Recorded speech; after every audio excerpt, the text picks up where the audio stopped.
Hello and welcome to Go Edge Football. Well, it's been 6 weeks since West Ham last played against Leicester, and the World Cup hasn't changed anything else. Beat West Ham at Boxing Day, 3-1, with West Ham taking the lead at half time and losing ultimately 3-1 to sort of same old West Ham, really back to reality after the what turned out to be a fantastic World Cup. So to talk about the Arsenal game, David Moyes in or out, what needs to change at West Ham, could do a whole video on that really. And previewing the Brentford game, key game on the 30th.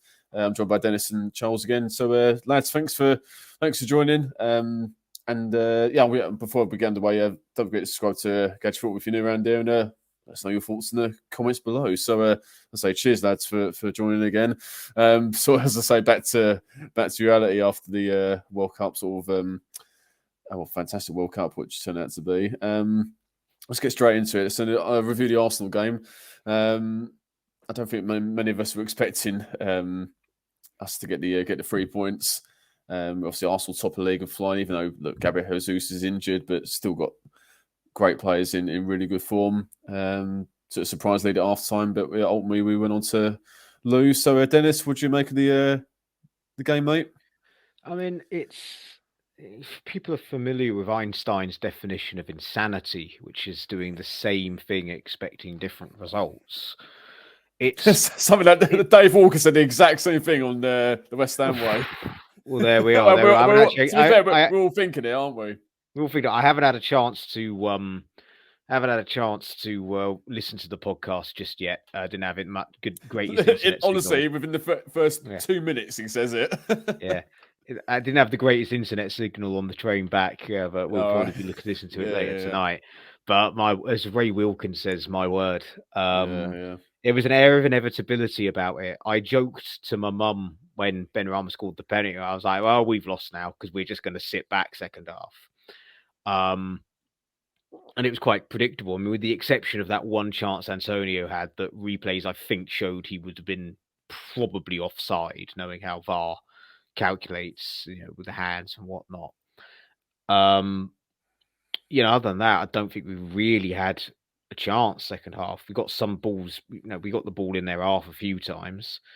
Rice didn't have a good game, although as I keep pointing out to fans that clearly only watch Match of the Day and decided to watch the West Ham Arsenal game despite supporting teams like Chelsea and Liverpool, that he is constantly having to do Souček's running and is having a number 10 in front of him that isn't a number 10. So therefore, there's a lot of confusion as to who should be where, which means he can't really focus on his own game as well as needing to be the captain. It's just a recipe for disaster for any player, really. I still can't believe Souček is starting for us. As a person, lovely man, don't get me wrong. But he needs a serious timeout on the bench. I'm confident we'll come on to this later. Yeah, I'm confident he'll come good. But it's the fact of when he started again. It's like, hang on a minute. Did you not watch the World Cup? Did you not watch where Paqueta plays? It's there again. It goes back to Einstein's definition of insanity. We had that break. He had that time, and he does the exact same thing. We don't make any subs until we bring on Fornells with about 10 minutes to go. As soon as they equalise, I think we needed to change it up. We needed to take off Souček and bring on Fornells and drop Paqueta backwards to try and get us back into the game. Again, we weren't expecting to win, but being 1-0 up at half time, you're expecting, okay, if we can keep a game of it. But we just sat as many people behind the ball, and Antonio didn't look fully fit. And I personally wouldn't have risked him in that game. I would have played Bowen up top and have him fully fit and firing to go for Brentford. But now he's going to have to recover from playing almost the full 90 minutes against Arsenal when he was a 50-50 doubt. It's just crazy. Yeah, no, wouldn't disagree with any of that, mate. And Charles, but despite all that, though, the second half obviously become a bit predictable. We collapsed, ended up losing 3-1. Could have been more, but I think the first half, I was actually being encouraged actually at half time. Obviously, we weren't playing free flowing and playing brilliantly, but like the fact that bit of luck that you need, especially away from home, which we didn't get when we had that penalty at Anfield. Bowen had his saved by Alisson. We didn't score at Old Trafford when we should have done. David Moyes had a world class game. And I thought, okay, is our luck turning? That bit of luck, debatable whether it's a penalty or not. I think it was quite obvious for me. I don't know what the debate was, but and we had something to hold on to. So obviously there was a complete contrast to the second half. Yeah, well, Bill, I know you were having a merry old time during your Christmas and your Boxing Day and enjoying your food and your wine a little bit too much potentially, because I think extremely encouraging is extremely generous for that first half. I don't think we played great in the I first didn't say half. extremely. Oh, well, I thought you did. No. Sorry, my internet must have screwed up. But either way, yeah, the first half was, well, I mean, it was better than the second half by proxy. It wasn't. It was better just by the fact that we scored and actually did something that first half. But realistically, I just don't think that any of that performance really gives me a lot of encouragement for at least the next sort of few weeks, if not the rest of the season. I think, I think the first half, I think you can say there was a few players maybe played all right. Bowen, Benrahma, Rice, a few players played okay. Dawson. Dawes did all right, but Dawson played all right, but that centre back partnership of Dawson and Kerr was it just should never happen again. Like Kerr, oh my god! Like at the start of the season, we were talking about him being a £10 million bargain. Now we're wondering whether we paid £10 million too much for him. I mean, there was some. The thing is that we always collapse against Arsenal. It's history. You look at history, we've always collapsed against Arsenal, even if we go 1-0 up. I remember a specific game where we went 1-0 up, and I think we ended up going on to lose 3-1 at Emirates. So it's not like it's always goes against us there. Exactly. It's not something that hasn't happened before. But the way that we collapsed in the space of around 10 minutes was truly spectacular, even for Mr. Moyes. I remember saying before the World Cup break, look, I'm hanging on to a thread by being Moyes in. We'll get to that. We'll get to my take later on, I suppose. But all I can say is that could not have done him a lot of good, that entire performance, really. Because like you say, Dennis, he's gone out. He's seen Paquetá and all these players play for their countries and do Paquetá did very well for Brazil. Rice did extremely well for England, so on and so forth. But he comes back and he's like, nah, you know what? I think what happened, I think the first part of the season was actually really good. Let's do it again. I don't get the thinking. I just don't get the thinking. I don't know whether it's just him saying, "Oh, the fans, sod the fans, they don't know what they're talking about." I don't know whether it's a bit of Allardyce cup in his ears syndrome or some. I don't know what it is, but the fact that he can't see that things need to change is very worrying. I guess we'll talk about what things need to change later on, but oh boy, if we go on playing like that for the rest of the season, I think we're going to be in for a long one, boys. Yeah, I mean, just a quick one. Am I correct in thinking that he genuinely blamed Benrahma for the game? Because I've seen some tweets about it, but I haven't actually seen anything from Moyes. I haven't seen anything specifically that says that that's true, but the fact that we all think that that could be true speaks volumes. Because I remember saying that after the Palace game, blaming Benrahma and saying fans, don't really understand it and stuff like that. That was his cupping of the ear moment where Allardyce never recovered from that. That and the Forest game earlier in the same season. I mean, he hasn't had the Forest game moment yet, but that was the cupping of the ear moment for me personally. Yeah. Well, I mean, let's move on to it now. So, Moyes in or out? Charles, do you want to go first? Yeah, I think after that performance, mate, I'm hanging even further by a thread. I think the game against Brentford is a must-win. It's 3 points.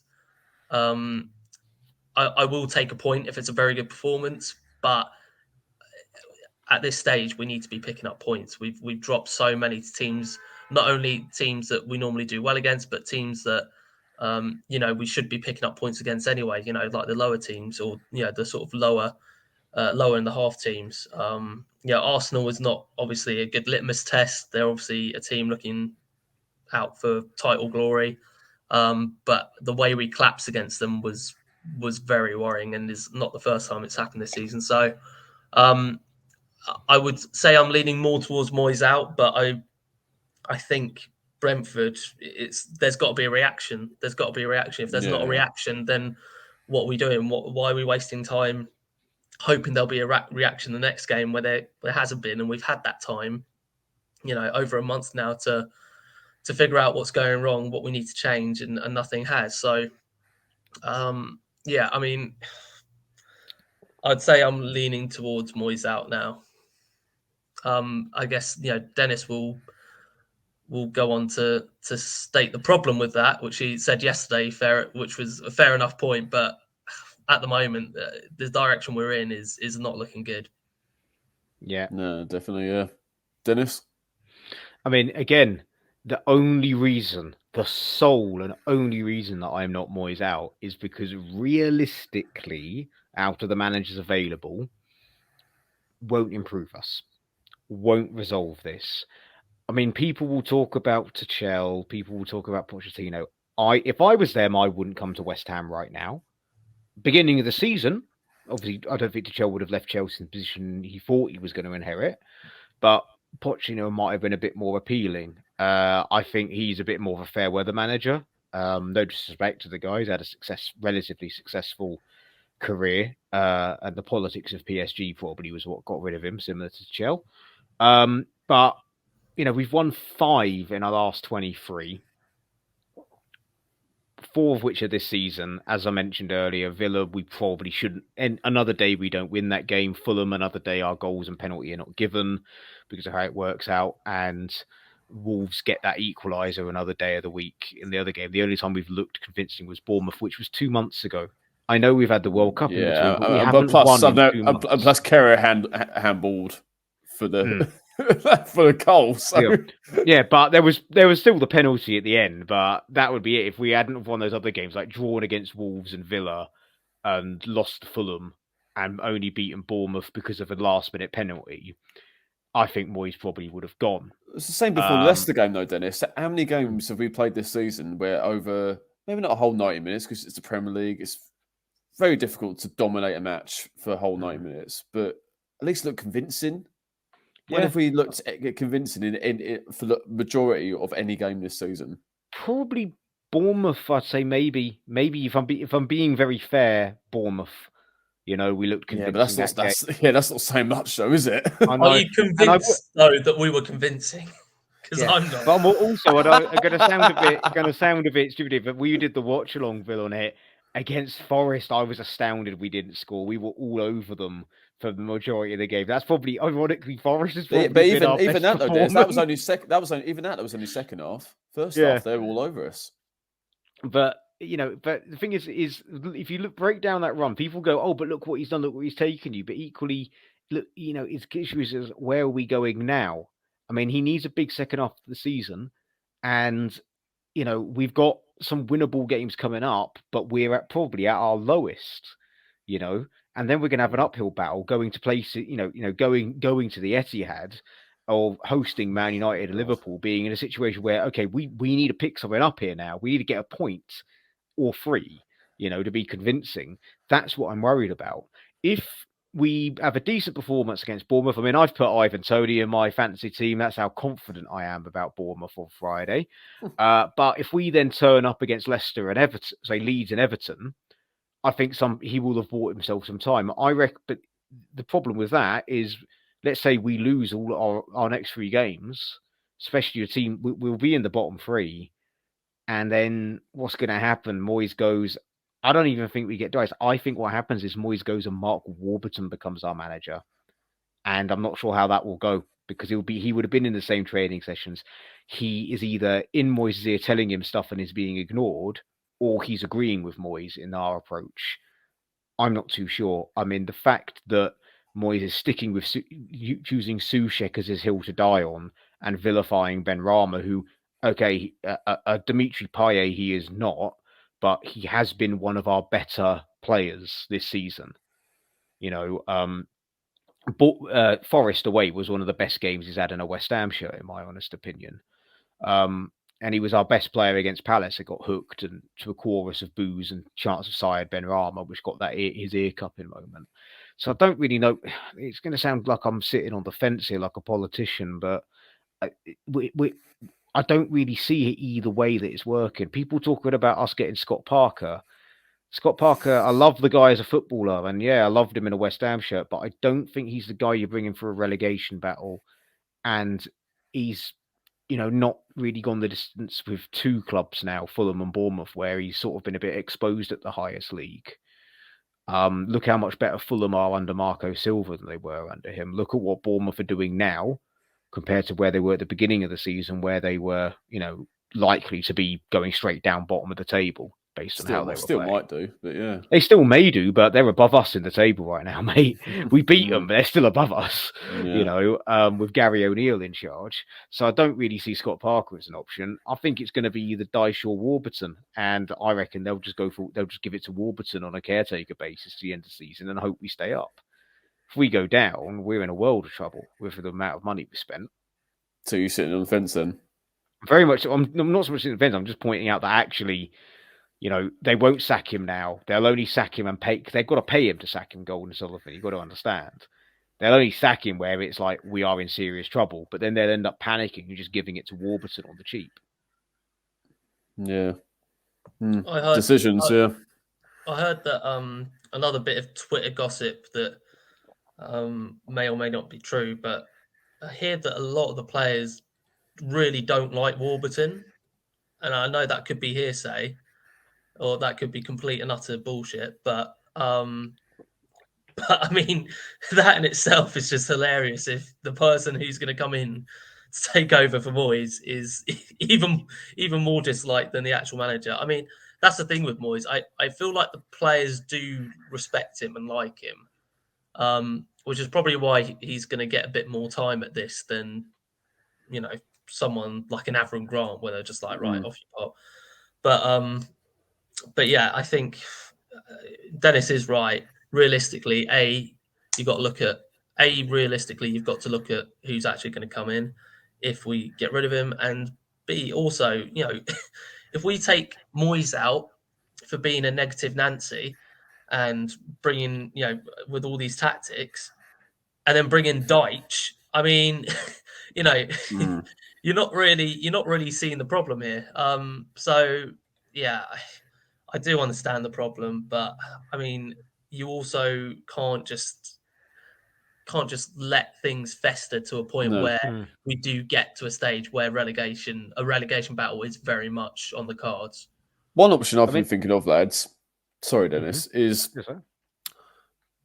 Steve Bruce did it the other season at Newcastle where he brought in Graham Jones as a coach. Now, I'm not saying bring in Graham Jones, but bring in a coach to help out with, to change, if say Carlos Queiroz was available, or whatever, like bringing in someone who's like that level of maybe another assistant or a high level first team coach.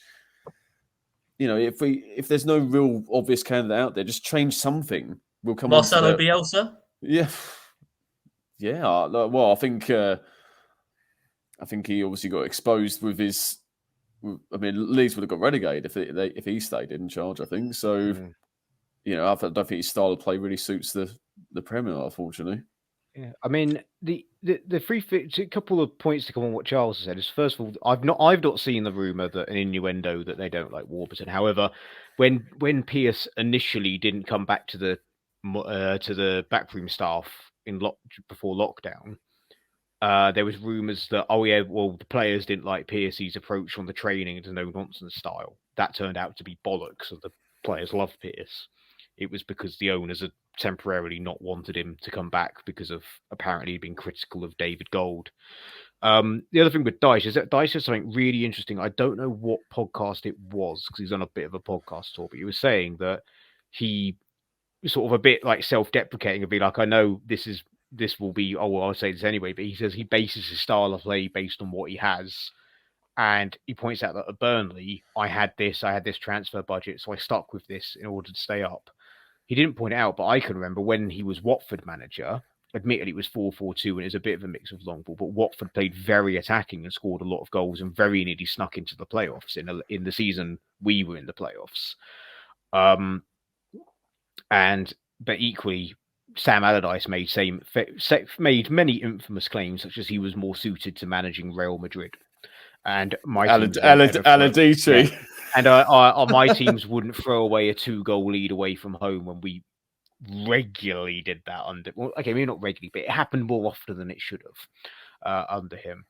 But yeah, I don't see Dyche. A couple of years ago, I'd have said Dyche maybe with a better team might not. But I think even with the extended budget he had at Burnley in certain areas, he didn't really cover himself in glory. But Weghorst, Dennis. We need Weghorst and Dyche over here in January. I mean, technically, he did get that hat trick I predicted with the penalty in the shootout. That I mean, for me, not that he would come, but Thomas Frank at Brentford would be a great shout. I think it'd be stupid to leave Brentford right now. I think he's seen so many managers make that jump when they shouldn't have. I mean, especially I did think when they smash us this week. Yeah, and I did think for 2 seconds, I had a heart in mouth moment that as a West Ham fan wanting us to stay up, I wouldn't want this to happen. But for the sense of banter purposes, I would love it. Because I thought Bill was about to suggest Steve Bruce. I was like, I mean, that would be funny on many levels. Did you hear? He said, "Bring in Graham Jones, and all our problems." Yeah, I know. But I said for a second, I thought he was going to say Steve Bruce. I was like, "You recommending Brucey?" I mean, I have the Steve Bruce cardboard cutout mask from my night out in a hole somewhere in my room. That will be at every single West Ham game if he's the manager. Lads, we only need 2 people to come in and sort this lot out: Dixie and Di Canio. Get them in. And just let Mike Bassett's the man. Yeah. He's out of work. This is as bad as on TalkSport when Moyes took over and it wasn't quite working in 17-18. And some proper they got someone on that was just, I think he was on a wind up. I hope he was on a wind up saying Mark Noble should be manager and Ray Winston should be his assistant because he knows about the area and he's a West Ham fan. And Jordan and what's his name? Jim White. Jim White and Jordan absolutely roasted him for it. You want to have Ray Winston as assistant manager. Like he watched only one. Honestly, it'd be worth the season ticket money alone just to see it. No, it won't be him. It'll be the giant tracksuit, just giving it. No, it'd be the Bet365 head on the touchline next to Mark Noble. But back in the real world, you end up punching the VAR monitor or something like that. Headbutting it more like and calling it a cunt. Back in the real world, I mean, another one. Again, it'd be stupid to leave, but Vincent Kompany, I think, is going to be a top manager. And I think he's doing a great job at turning around the playing style at Burnley. So I'm not saying that we're going to go out there and get Vincent Kompany because I think it'd be stupid to leave Burnley because they are going to get promoted. They're so far clear of third place now. But think about that market of someone like a top player that's maybe managed in their home country or something like that and gone away. There'd be various options to think of. Too many right now. No, not Scott Parker. Someone that's up and coming, that's played for an elite club, and just say, "Look, do you want to cut your teeth at West Ham?" To be honest, lads, I'm sure we'd all want Moyes to turn it round, and we keep saying it, but 2 wins, and we are where Brentford are. It is tight. But how long can you keep saying it though before it all changes? We kept saying this before. We had Palace and Leicester. All right, there's two home games, 2 very winnable games, but no points for them. That was one of the worst weeks. That's been one of the most depressing weeks of being a West Ham fan as well. That whole week where we lost to Blackburn as well. It's like even when we went out after the Leicester game and we were in the in the boozer afterwards. We ended up having to play What's My what was it, that What's My Mean game? What's My Mean and Jenga. You know what you mean or something like that. Know what you mean, yeah. Know your mean. Know you mean and Jenga. And then there was no karaoke. Well, There was actually a quality night, but I mean, the trouble hopefully is there's not karaoke after the game. Yeah. not every West Ham fan can drown their sorrows away like we do. Unfortunately, a lot of them live with it for the rest of their evening. And but I mean, that's the thing, is that, like, the thing that's worrying me is that I'm also seeing a lot of Everton fans pop up and be like, I feel for the West Ham fans. They're going to have to go through this Moyes episode again. And look, obviously he did a lot with Everton, and arguably was much more successful with them. But I'm just worried that I'm just worried that we're literally going to go into Brentford, and I guess this would be our next topic as well. But we're going to Brentford, and nothing would have changed. We're going to stick with the old gang, the old Souček, the old Soufal, and the good old days. Try and get 3 points, lads. No, I just mate, even mate, you sound like Gonzo then from honestly. I'm just I'm not going to do a Scottish accent, Bill, if that's what you're asking. Yeah, please don't. I want people to keep watching. Yeah, honestly. But I'll just give my 2 pence on it. So I think I'm on the fence, but I'm my one leg, possibly my second one, is leaning towards the Moyes out. Do you know what I mean? Because which we'll touch on. We'll talk about in a minute. What needs to change? Well, a lot. I think so. We could do a whole show on what needs to change. So I want him to turn it around. Of course I do, but we're doing the same things. Like, history is a fair reflection of what happens in the future, but doesn't mean you can't change it. So, but as Dennis said, that Einstein quote earlier was absolutely bang on. So let's move on to it. The meat of this sandwich that we call this video. What needs to change? Dennis, do you want to give your 2 pence on that, mate? Oh, I'm getting a carve the turkey, am I? Yeah. Oh my god, for starters, mate. First thing, again, as a person, love the guy. Drop Souček. This is like Mike Bassett. You shout in the street, drop Tonka, drop Wacko, drop the 4-4-2. Drop the Christmas pudding. Drop the Christmas pudding. It's like this is also the bit after the Egypt game. Why you play 2 strikers up front instead of 1? With the guy in the face paint. Yeah. He's like, fair enough. Yeah, natural position. Why nice to see Matty make his jinking runs into the box like he does for his club. Yeah, and fuck off. Yeah, Bequeta plays. Smalls and Fairbrother, you got an effective partnership of strength and skill. And Bequeta play him in his natural position that he does for his country. Oh, fuck off. Fuck off. Yeah. So, Souček's hooked. Again, as a person, lovely guy. And I'm not saying get rid of him and sell him. I think he'll come back better. Well, not better, but he'll play better than he is now. But he just needs... Think of the options, Dennis, in that, one of the rare positions in our squad where, we've actually got fucking options. Take your pick. Absolutely. Play Bequeta there, or you got Fornells, Downs, Lanzini. That's the thing. So how many more options do you want? I've got option A and option B here for what I would do against Brentford. And depends on how they line up. And as they're attacking, I might go for option B. But option A is fundamentals. Bequeta, down in central midfield. Rice sits back a bit more, play Fornells as a 10. Or you got option B, you got Rice and Bequeta either side of them, with Downs covering behind them as a CDM. It's simple. And that is all that really needs, all that I would change right now, based on the tools you've got. If Cornet was fit, I'd be wanting to start Cornet ahead of Bowen on the right wing. Drop Bowen. He did okay against Arsenal. He was one of our better players, but it's a bit like saying Hitler was nice to dogs. We were all terrible. I mean, Souček was probably the best player on the pitch for me against Arsenal. And again, I still only rate him probably a 5 out of 10.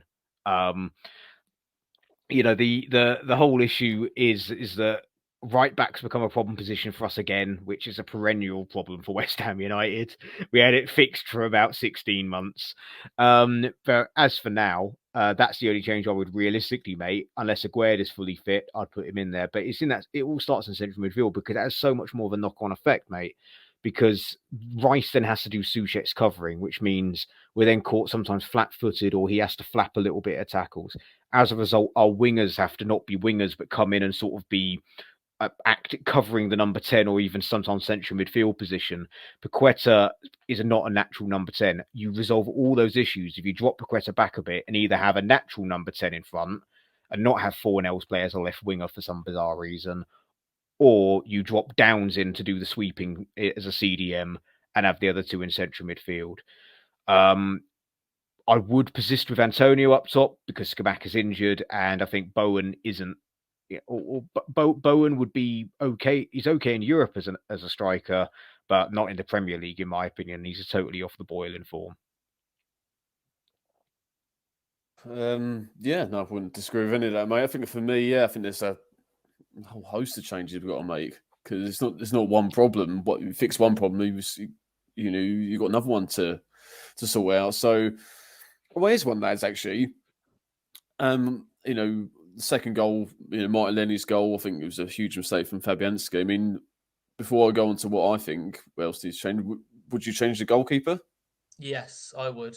I think Fabianski was really poor against Arsenal, and that's not a lot. There's not been a lot of times that you can say Fabianski has been poor. He's been that solid a keeper for us, but I just think when you've got someone of Areola's, talent sitting waiting on the bench, I think why don't just rotate them out, switch duties?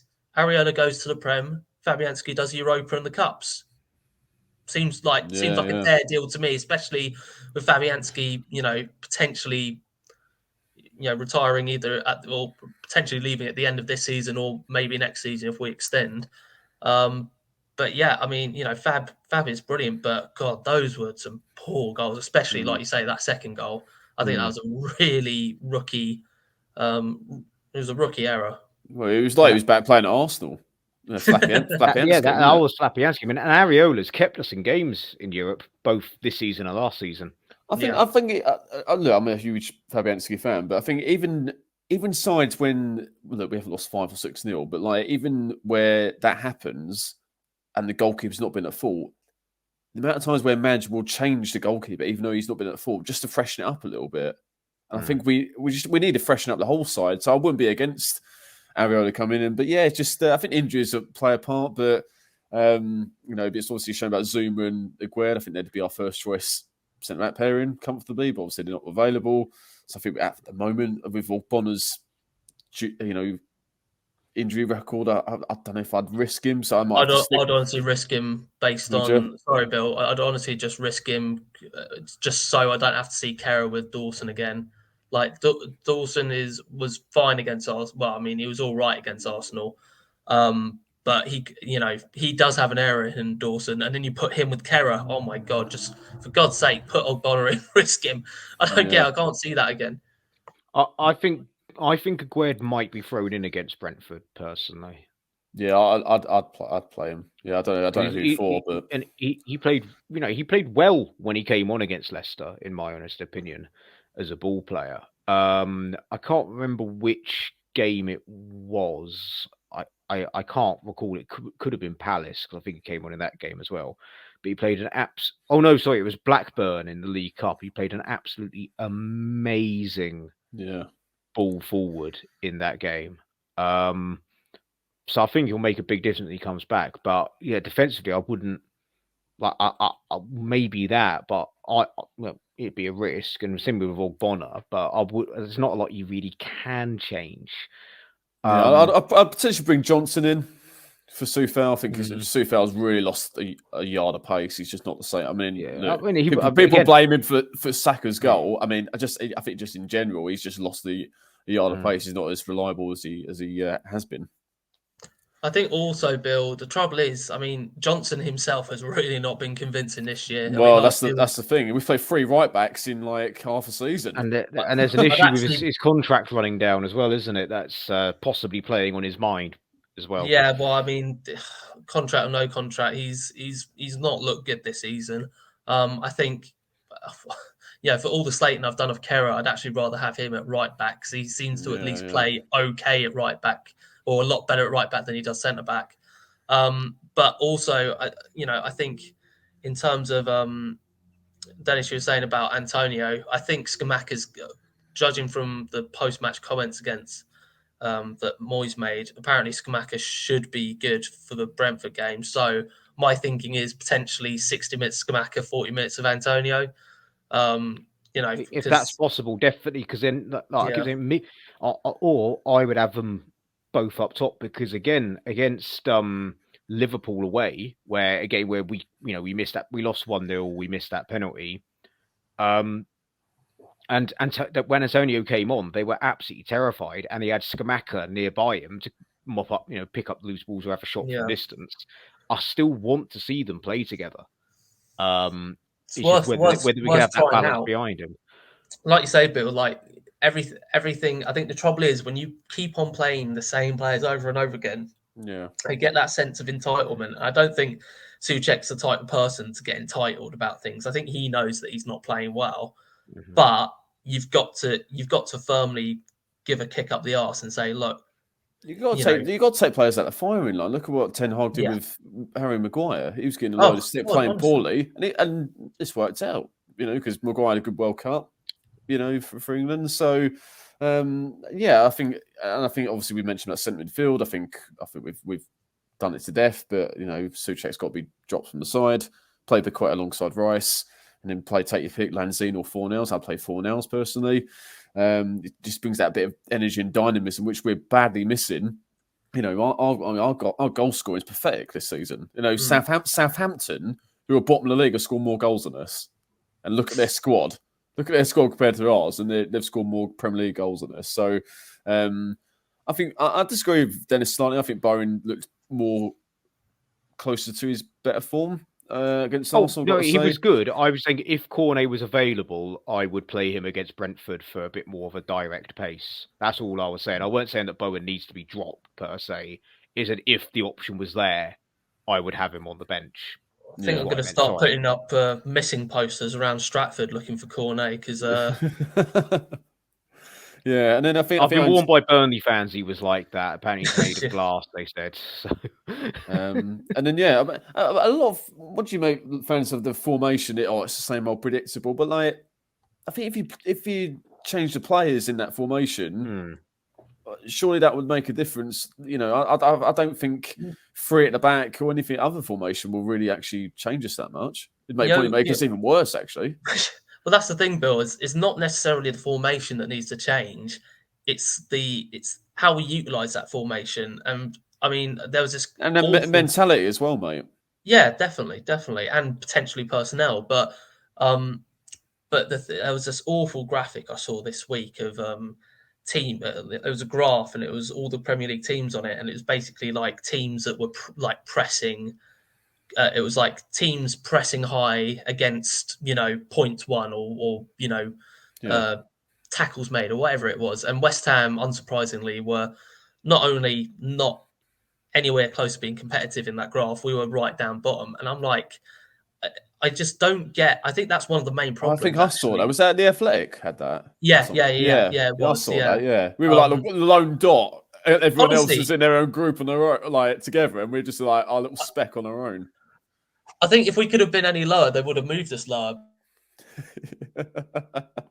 But honestly, I think one of the big problems that West Ham have had this year is just sitting so deep, not only defending, but attacking as well. How many times have we seen the ball literally get shifted side to side and then, oh, wait, they're closing us down. Oh, boot it up there. Yeah. Oh, wait, we've just lost the ball again. Right, let's sit back. And then we're literally sitting back. You can watch the Arsenal game again and every other game for that matter. We're literally sitting to the point where their midfield could literally just walk up to our D, to our D and into the box potentially. There's that much, It's like Moyes has told them, right, just everyone put bodies in front of the goal, and it's not sustainable. So we need to get higher up the pitch. We need to make ourselves. Plus, we're not exactly keeping clean sheets, are we? No. If we were keeping clean sheets and struggling to score, I'd be like, well, okay, but we're struggling with both. We're conceding and we're not scoring. So it's like, well, let's just push up the pitch a bit more and create some more chances. Honestly, I think that would help at the back though, having someone like Aguerd who can actually pass the ball, having Piquet in the deep alongside Rice, 2 people who actually can pass the ball to each other, like Souček who goes missing and can't pass the ball, and then play it just quicker. Too many. Touches around the back, letting teams like, Brentford get into a good, they'll probably do it Friday, get into a really good shape. It's like, well, you break us down and we can't. So we just got to be more direct, just play the balls in their channels, first time balls, patterns of play in the box, little triangles, which are just not existent. Honestly, Bill, tactical meetings for teams that are playing us or their upcoming game, are so easy right now. I would literally just say, look, press the shit out of their back line because they're literally just going to boot it back up to us, and then we can, push forward again. And also, make sure that you're pressuring Souček at any bloody point because he can't take 2 steps without losing that ball. I mean, it's so easy and so predictable at the moment, and that's the thing, Bill. Like you said, there needs to be a shake-up of a lot of things to sort of quell that predictability and make sure that we can actually just, like you say, just be competitive. That's all I want to see. I mean, I honestly turned off the game just before the Nketiah goal went in because I got a notification on my phone saying 3-1. I was like, well, I can either watch the rest of this game knowing how it's going to go and watch a poor display, or I could just turn it off and play Mario Kart with my little brothers. You know what I mean? Like Mario Kart. That's what I ended up doing. At least that'll be competitive, eh, mate? Honestly, it was, and I got smashed at that as well, so it didn't cheer me up. What a night! What a bad night for you, mate. Right. And one more thing that I'd change. Also, well, I think in the heat of the moment, I would have said drop Cresswell, bring Emerson in because I thought Cresswell was piss poor against Arsenal. He's going against Saka though. That's a mismatch. Even Emerson would struggle against him. Yeah, I mean, in that case, you need to. I mean, yeah, in that case, but at least Emerson, he does have pace and a lot more than Cresswell. Yeah, because he was so poor against Arsenal. I hope he has a better game against Brentford, but Brentford had some tricky wingers to come up against themselves. We'll come on to Brentford in a minute. I mean, anything else? I mean, we've gone for about at least 10 minutes there talking about what needs to change. Anything else? I feel out of breath. I mean, I need to take some more. Again, we'll add in again. As much as we spent money in summer, there needs to be some form of acquisition in, even if just one player to add to one of our crisis positions. Like needs to change. Like if Cornet is made of glass, then surely we need to get someone on loan that's attacking just as an extra option on the right wing. Because if Bowen then picks up an injury, who will be playing on the right wing? Scarles, who's 16 and had a good game in Europa Conference League, but probably not strong enough for the Premier League. And he played on the left. And he played on the left as well. Was he left? Oh, apologies. I thought he played on the right. No, sorry. First issue. No.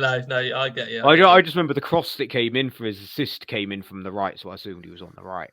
But other things like I've seen us linked with a player that'd be absolutely perfect, but if he's available, half of Europe will want him, which is Sasa Lukic at Torino. Apparently, he's only available for about 10-15 million. Oh, just recall Vlasic. He'll solve our problems. Recording Vlasic, but apparently Torino are going to excise that option. Which then this is why some fans are adding 2 and 2 are going, well, how about we include Lukic in this deal? People then pointing out, well, no, because it's an already agreed deal. We can't then go, oh yeah, we'll have that, but we want this player. We spend 15 million swap. They go, no, we agreed 15. We want 25, 30 for this player. But apparently he could be as cheap as 15 million. And he'd be perfect central midfield partner for Rice. He's everything that Souček isn't. For starters, he can pass the ball, But yeah, we need to bring in some bodies. I know we had a big signing summer, but that's because we were backfilling positions, and the squad is already, even despite all of that, the squad is quite thin in certain areas, especially right now, right wing.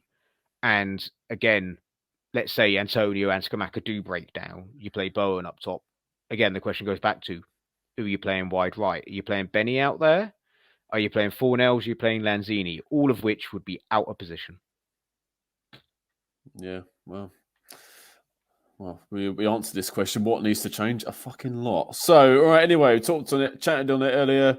Brentford on Friday, a huge game. Well, they all are in the. Oh my! Look at Dennis's face. I think we're all the same, feeling the same, mate. All I'm thinking about is going to the pub before and after the game.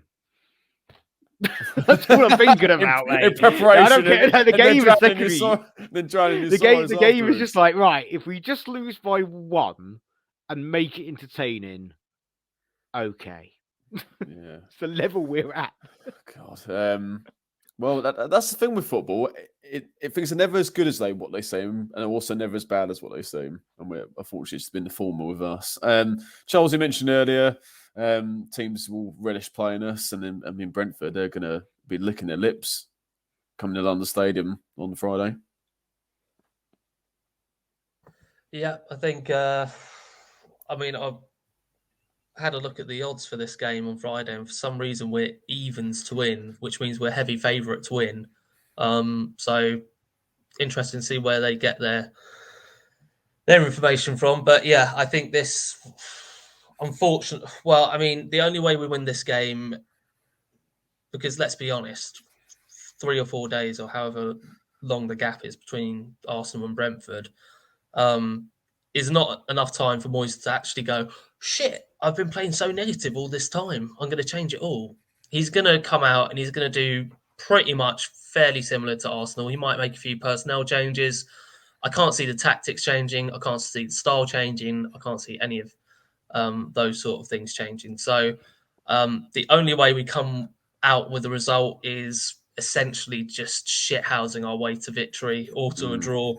I don't think it's going to be a pretty performance. I think Brentford are a lot more of a well-organised, well-run team than we are at the moment, especially. And so I think if they want to win the game, they can win the game. It just depends how good they are how good they are on the day, and whether we can show any sort of bottle and get ourselves a point or potentially even 3.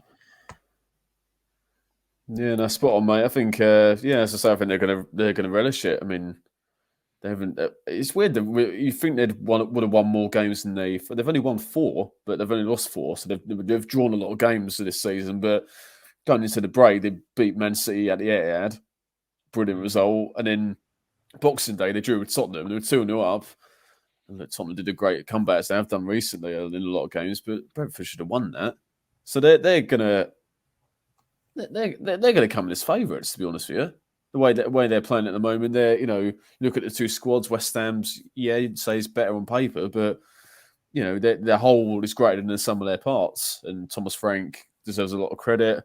And yeah, you're just looking through their team. They've a lot of the, goes on Ivan Toney, right to sober, and Broimo's a good foil for him, good strike partner. The midfield 3 are really impressive: Jensen, Norgard, and Janel. I mean, they'll piss all over Souček on Friday night. Him and Rice will have their work cut out. And Ben Mee, what a free transfer he's been. And Rye is a good goalkeeper. So, I mean, go for all that. Henry's a good wing back. I mean, just take your pick with them. So I think, they're just going to play to their strengths, get the ball up the pitch as high as quick as they can. This high intensity style that they have, I think, unfortunately, will be too much for us. If we continue playing as we have been, Charles, and as you say, I don't think Moyes will change that much.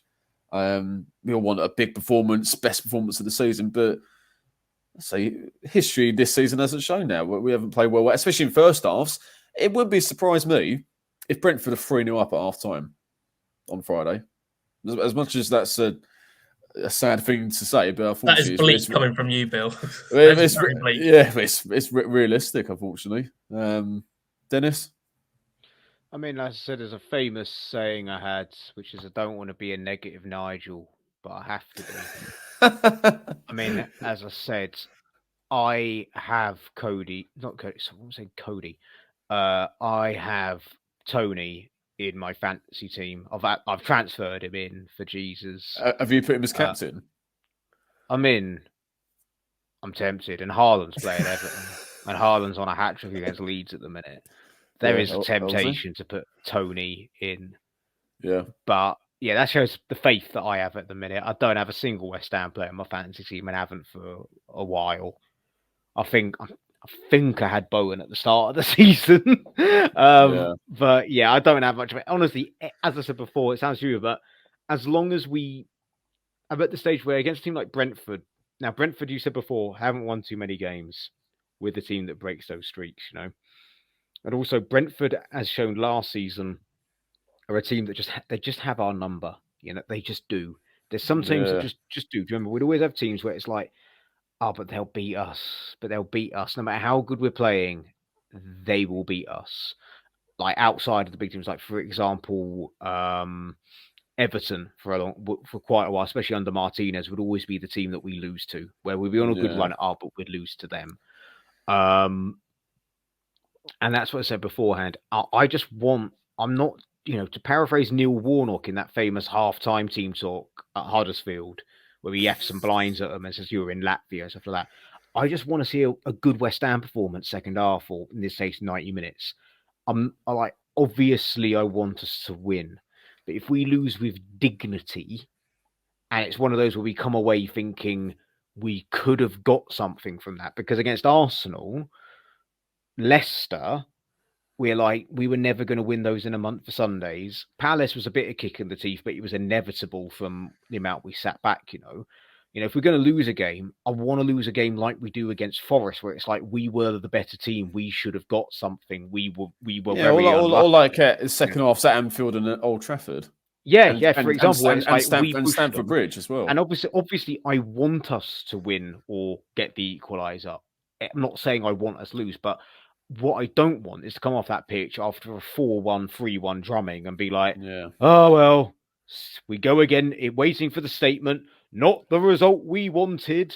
Then the next day, insert footballer that's popular among the fan base. Oh, we're going to... We go again. Thank you for the supporters. Yeah. We go again. Yeah. Whoop-de-doo. Yeah. And get rinse, repeat. It's like, and then you have the Always Sunny in Philadelphia credits come up and it goes, West Ham lose the next game. Like Mike Bassett, England lose, West Ham lose 4-0. yeah, West Ham lose 4-0. It's like, or knowing us, what will happen? We'll get battered by Brentford, but then we'll beat them in the FA Cup, and boys will go, see, it's just a bad day at the office, boys. Yeah. What about Brentford's strengths then, Dennis? I mentioned a few players earlier. Yeah, I mean, generally, I think Brentford's stronger than us in just about every area. I mean, on their day, Fabianski is probably as good as Raya, but Fabianski hasn't having didn't have one of those days the other day. I do think, going back to it, that a lot of people are very quick to jump on the why don't you replace him with Areola bandwagon. Similar to the whole Randolph-Adrian switcheroo, where one would come in, do well, then do bad, and things like that. But I do think it's time to just pull the trigger on Areola. When are you going to do it? He's the 4th highest paid goalkeeper in the Premier League. So I should have topic for early, but something I didn't get a chance to come in and say I think we should be thinking about starting Areola sooner rather than later in the league. But yeah, with the exception of goalkeeper, where I think it's here or there, I think they just outgun us in every single position on the pitch, personally, especially at fullback. Yeah, Henry looks a good player, doesn't he? So... Rico Henry, who wasn't tall enough, according to David Moyes, despite being the same height as Aaron Cresswell. Yeah, exactly. I mean, Charles, a lot of Brentford's players in really good form. Obviously, Ivan Toney gets their headlines, but they're certainly not a one-man team. No, I mean, a little bit of good news would be if Ivan Toney's betting ban comes into place starting tomorrow. Mate, where are those straws that you're clutching on right now? Seriously, because I want to clutch them as well. Honestly, mate. No, I mean, even without him, like you say, they're a very strong outfit. Very well run. I'm a big fan of Thomas Frank. I think he's a really decent manager. Like I said, the only way we really go about it is shithousing our way to victory. Benny and Bowen are going to have to be, if they don't turn up, we don't stand an absolute chance, because that's the only way we're going to attack effectively, is that those two are on it. And Bowen, well, both of them showed glimpses of decent football against Arsenal, especially with the build up to Bowen being taken down for the penalty. But they're going to have to be on absolute fire for us to get anything out of the game, because Lord knows Antonio, if he starts, is going to be gassed after 30 minutes. He was against Arsenal. He's had a 6-week break and he already looked gassed. I mean, that is worrying. So if those two start, then and are on fire, then we might be able to nick something on the counter, because we could be sitting so deep we're not going to get a chance to create anything other than on the counter. So But knowing Moyes, he probably thought to himself last night, "Oh, you know what? Maybe it's Ben Rama that's the problem," and so he'll probably drop him, put Souček left wing, and then start Kera as centre midfield, and put Emerson at centre back, something like that. I don't know. Yeah. What needs to change? But like, don't do that, basically. Don't change that. But yeah, I mean, yeah, I'd probably predict. Oh God. Yeah, let's do our predictions now. I'd say probably 2-1 Brentford.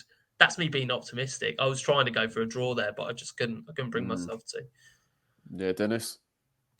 I mean, to quote Clubber Lang, played by Mr. T in Rocky 3, my prediction is pain. My prediction is 3-1 Brentford, but crucially with us going ahead and just Einstein's definition of insanity happening again, and it just being like the music video to Stuck in a Moment by U2 with David Moyes, of just like he's doing the same thing every time, and it's the same things, same outcome. Now, being serious, I'm gonna go 2-0 Brentford with jeers and boos at half time, and my prediction is that Thomas Souček starts and full time. I take it as well. Yeah, sorry, and full time. No, just half time. Just half time. Because everyone would have left at full time. That's why, isn't it? My prediction is as well that I will go out and Souček will start again. Because Moyes, I think we all know that's going to happen. To add that Anthony, full of my reference here, Anthony Hopkins, everyone's the hero of their own story. In Moyes' mind, if you drop Souček, that is going to make everything bad that he's been convincing Souček is just a few fans reign true. Like the sarcastic cheers when he gets subbed off, as much as I want Souček to go off, and I'm glad that Moyes thinking I don't participate in those sarcastic cheers because of the, I think it's a bit harsh on Souček. He's not asking to be played. He's probably very self-aware that he's not playing very well. But yeah, my prediction, not only that is we're going to lose 2-0, but Souček is going to start. Yeah, well, there we are. We're going to be unchanged. Dennis, you had the wrong Rocky reference there. I thought you were going to go with Dolph Lundgren going, if he dies, he dies. No. That's gonna be when Moyes starts Aguerd. And Cornet and Aguerd. It's gonna be like it turns out that David Moyes is actually Patrick Doyle, Dream Team. He's got a bet to relegate West Ham. He's got a bet to relegate West Ham. Obviously, for any legal purposes on garage football, that is obviously a joke and a reference. But in the series, Patrick Doyle deliberately plays an injured player. Yeah, just throw a game to give up a substitution. Patrick Doyle was Scottish as well, wasn't he? He was. I don't think he was. I think he was meant to be Irish, but didn't have any form of accent. He was meant to be Irish, but didn't have any form of accent. Basically, he was played by I can't remember. His most famous role was being the baddie in The Bill for one series or something like that. Fucking, we need Cole Fletcher. We need a miracle. Well, what's your prediction? Yeah, I'm going 3-1 Brentford. I can't see it scoring more than one goal. I think Brentford, as I said, they'll be licking their lips at our backline and how deep we defend and how poor we're playing. I think they're just going to absolutely destroy us at times, and that will be enough. So, unless we make the changes, Moyes makes the changes that we've suggested, which he ain't going to do, I think it's just going to be the same old, isn't it? Pretty much. Oh, well, what 58 minutes of to get yourself down. Analysis, rants, obscure references, and inside jokes. And that's just from that's just from you, Dennis. Right. Well, I think we covered everything we wanted to, lads. But is there anything else you want to say before we finish? Come on, you Irons. Oh, mate, that is the least enthusiastic. What's going to happen? Well, you know what's going to happen? We're going to smash Brentford. And we're going to look like right mugs. Everyone's going to come back to this and be like, Wait, this is going to be like. I hope this gets clipped up. It's going to be like, because that means we've won the match. Well, Dennis, you say that, but I mean, it's more realistic than you imagine because every time a bloke next to me, like he's so funny. Whenever he like slates a player, whether it be Crespo or Yarmolenko, they end up just going and scoring, and just you're like, Oh, mate, can you get him to of course, select yeah. the old team Oh, against Brentford, and I'll then let him know, all yeah. of them will score? Oh yeah, mate? What about Aguerd? What about Aguerd? What about Souček? Yeah. Paqueta? Emphasis on Yeah. Souček. Emphasis on Souček. Oh yeah. Well, I mean, that's the thing is that we want these boys to do well, and like you say, Dennis, Yeah. Souček doesn't go out there to play badly. Like he's too good of a guy, too good-hearted of a guy to.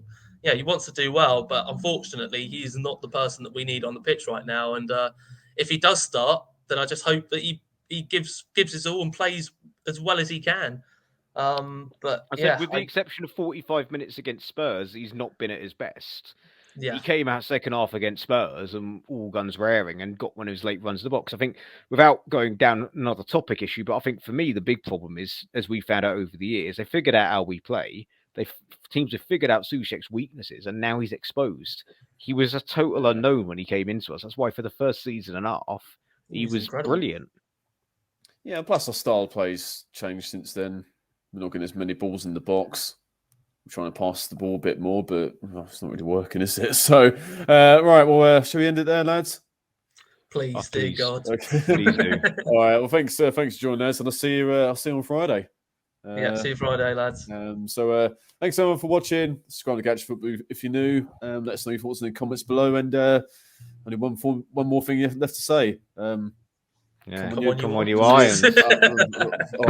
Please. Please, Brentford, don't score more than one. All right, see you later.